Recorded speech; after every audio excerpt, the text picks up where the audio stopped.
one comes before the other. We also should say another help in the fight against pride is having a godly wife.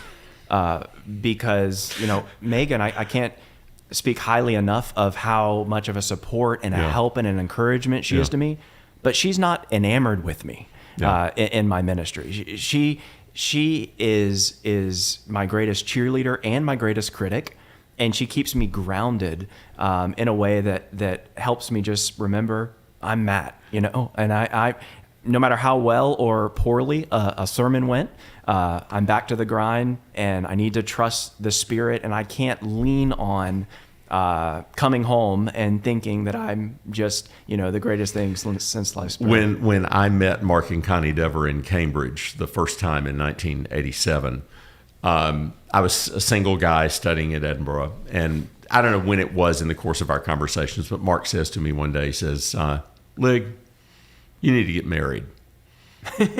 Marriage humbles a man. Yes.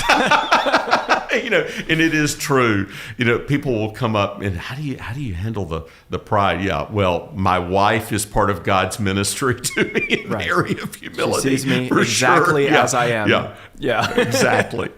Yeah, I guess I said earlier, who you are alone in your prayer closet is who you are indeed. Yeah. Same thing goes for who you are alone. And also in front of your wife. Home, she knows. Home, and especially when people are complimenting you in front of your wife, and the little bubble above your head is, oh, if you only knew, if you only knew, you knocked me down several pegs there. Right. Yeah. Lord, please don't let her roll her eyes. Uh-huh. Any other kind of occupational hazards that come to mind for pastors when it comes to fighting pride? Well, one is knowing what to be confident about. A minister from time to time has to get up on his hind legs and say hard truths into a congregation or to a culture, and he's got to be brave to do that.